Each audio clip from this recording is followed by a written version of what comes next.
Aula de craniotomia retrossigmoide da disciplina de Neurocirurgia da USP de Ribeirão Preto, ministrada pelo Dr. Rodrigo Pongelupi. Bom, vou falar sobre a craniotomia reto-sigmoide, né, que é o principal acesso neurocirúrgico da fossa, né? Quando a gente fala de craniotomia reto-sigmoide ou reto-mastoide, as duas nomenclaturas são utilizadas.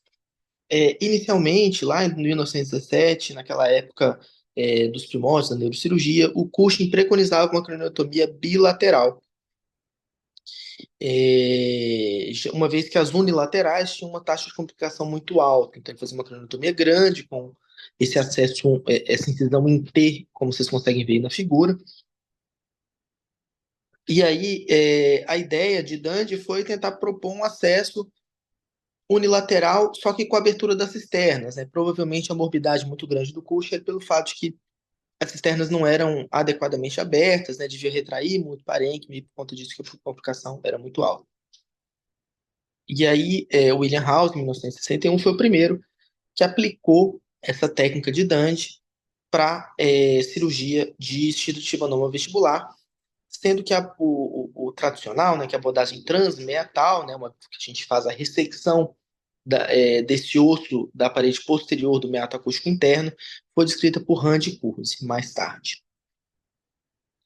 Bom, as indicações clássicas de craniotomia reto-sigmoide é basicamente a exposição das estruturas do ângulo ponto cerebelar, que nada mais é do que é, é, ali a cisterna, né, que compreende a fissura cerebelo-pontina.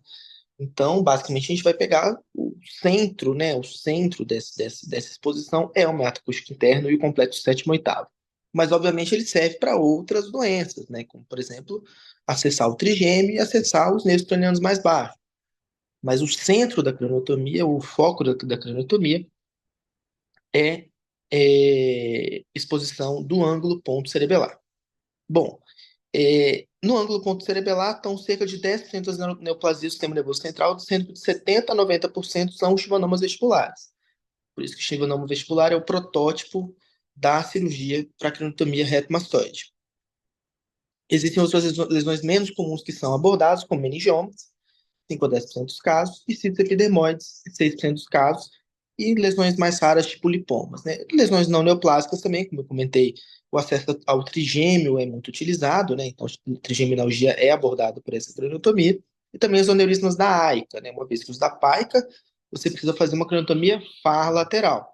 E os aneurismas de cerebelar superior, alguns casos até podem ser abordados por craniotomia reto-mastoide, a depender de para onde ele está apontando, mas o acesso clássico seria uma petrosectomia anterior.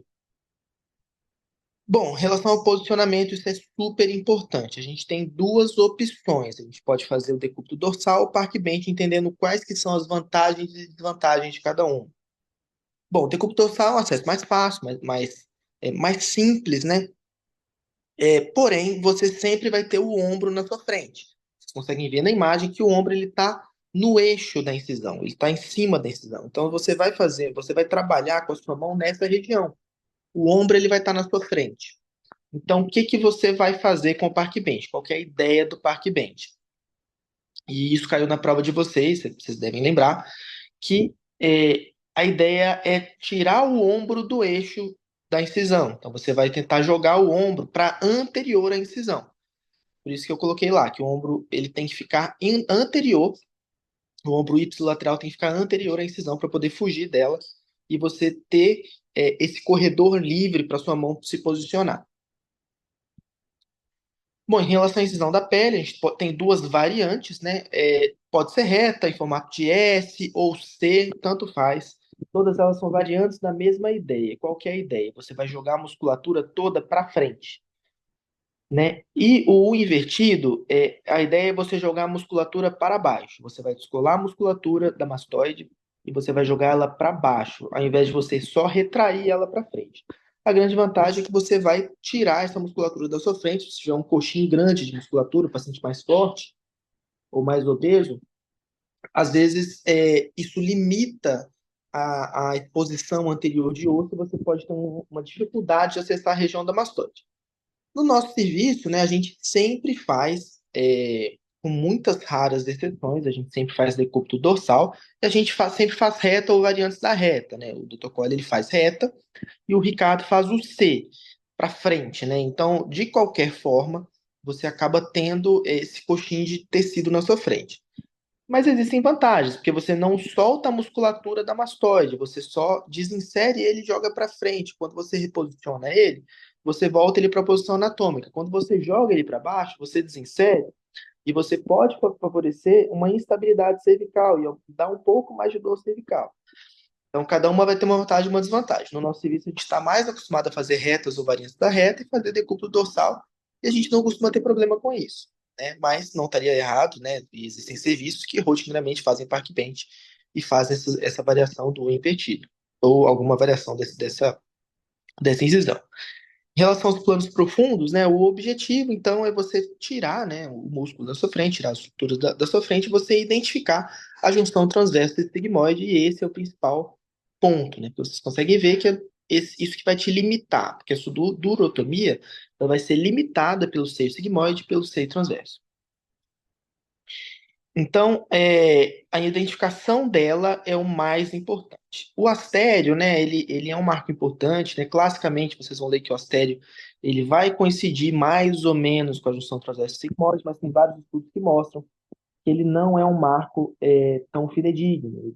De um modo geral, em média, ele está 1 a 2 centímetros fora da junção transversa sigmoide, geralmente 1 a 2 centímetros anterior, tá? Só em 65% das pessoas que ele vai coincidir. E o mais fidedigno é seguir a veia emissária, porque a veia emissária, sim, em 100% dos casos, ela vai se desembocar na junção transversa sigmoide. Então, você fez a craniotomia, teve aquele sangramento, geralmente um sangramento importante, você controla ali com cera, você encontra essa veia, você vê ela, e você vai fazendo uma trepanação para poder seguir a veia emissária, assim que o Dr. Cole faz, e esse é o método mais seguro de você saber que você está na junção transversa sigmoide. Obviamente, também não estaria errado você fazer no astério, que está um pouquinho mais para trás, fazer uma trepanação e depois você ir drilando e tirar o excesso de osso. Também é uma opção, né? E existe uma outra opção de identificação da junção transversa sigmoide, que é você fazer aquela linha que você vai traçar entre a raiz posterior do zigoma, o íneo, você vai traçar uma linha perpendicular posterior à mastoide e a trepanação vai ser o ponto em ponto dessas duas linhas, também tentando estimar a junção transversa sigmoide. Essa a gente não usa de rotina no nosso serviço, mas é o que o Surgical Atlas coloca de opção, né? Na minha opinião, não teria problema nenhum fazer no astério você tirar um pouquinho mais de osso. O problema é que você vai ter fazer quase que uma craniectomia fazendo isso, né? É, Por outro lado, você seguir a veia essa área, você acaba tirando bastante osso também. Você acaba tendo que fazer uma preparação muito grande, porque muitas vezes esse trajeto dela não é retilíneo até o seio. Muitas vezes ela faz um trajeto mesmo, de posterior para anterior, e à medida que você vai seguindo, você vai fazendo uma trepanação grande. Bom, em relação à craniotomia, geralmente você pode fazer uma ou duas trepanações. Se você optar por uma segunda, o clássico é você fazer no ponto de gastro. O que é o ponto de gastro? Esse ponto imediatamente posterior à incisura de gástrica, que é onde se insere, ou começa a se inserir o músculo de gastro.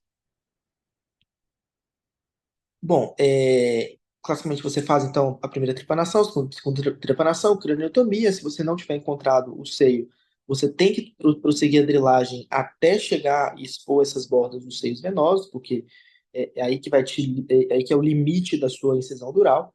E uma vez que você encontra células da mastoide, não tem outra técnica, é colocar cera mesmo.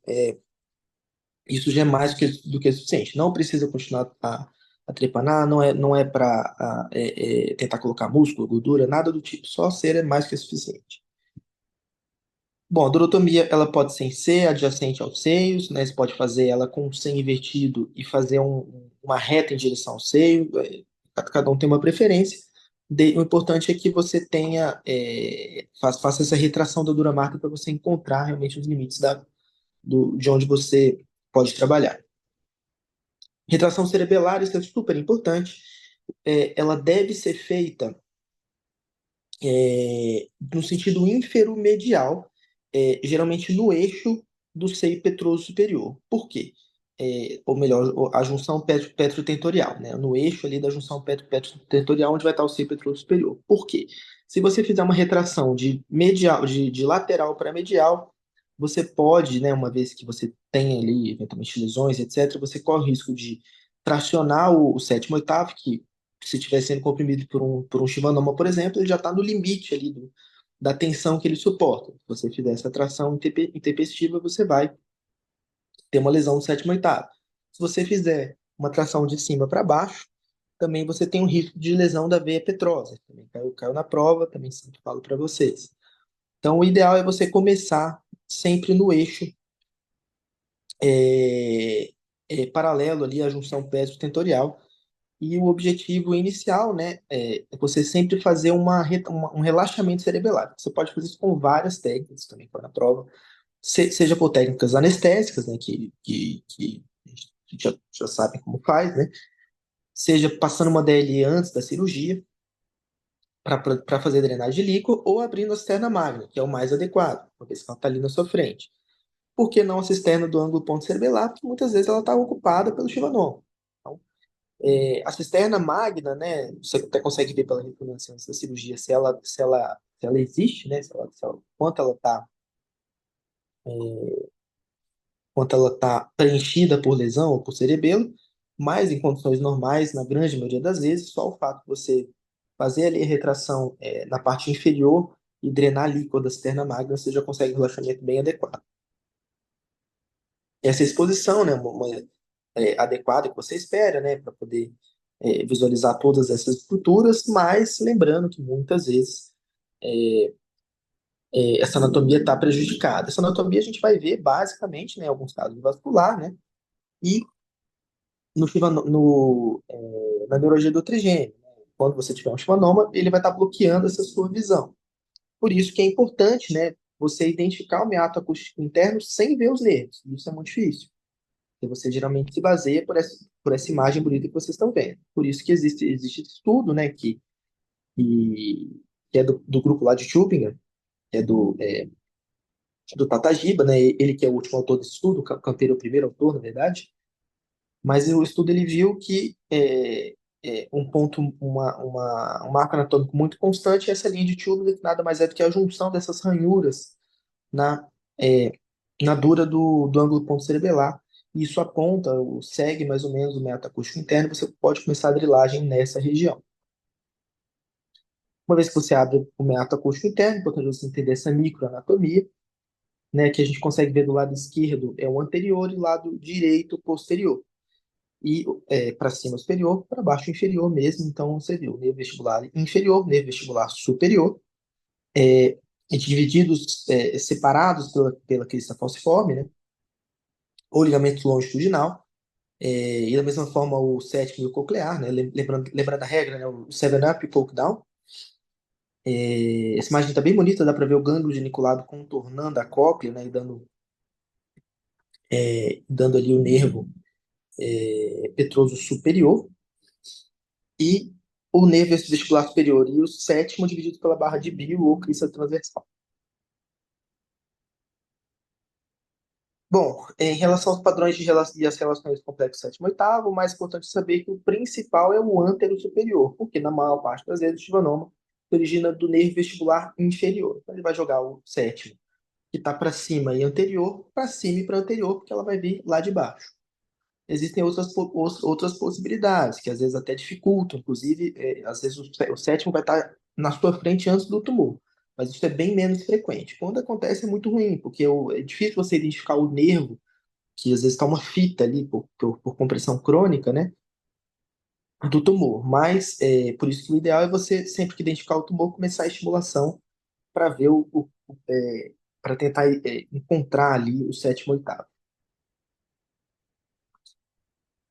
Bom, então, seguindo a técnica, você continua fazendo a dissecção do complexo sob estimulação direta, para você ter certeza do que você está vendo, porque o nervo, você não vai ver ele anatômico, ele é um nervo totalmente distorcido, totalmente comprimido, então é um nervo muito fino, muitas vezes com o aspecto de uma fita mesmo, lá na frente da lesão, e muitas vezes totalmente aderido à cápsula do tumor.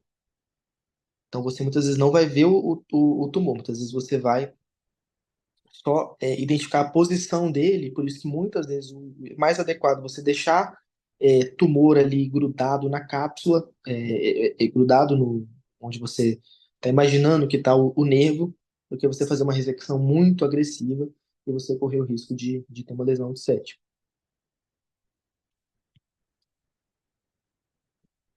Em relação ao debooking e dissecção e ressecção tumoral, um ponto importante é o fato de que é melhor você fazer o debooking do que uma ressecção em bloco. Você não consegue fazer uma ressecção em bloco de um Chibanoma T3, T4, a não ser que seja um Chibanoma T2 ou um T3 muito pequeno, mas de modo geral você não consegue fazer ressecção em bloco. E outro ponto importante é você sempre abrir o meato, mesmo que você não tenha o objetivo de tirar tumor da porção intrameatal. Por quê? O tumor ele está totalmente comprimido e num espaço que ele está cercado de osso, que é o meato acústico interno. Então você precisa abrir esse meato para você ter espaço para trabalhar com o tumor e conseguir mobilizar ele sem lesar. Por isso que a abertura do meato não é só para retirar o tumor, é para você conseguir mobilizar o nervo com segurança. Bom, esses eram os principais pontos que eu tinha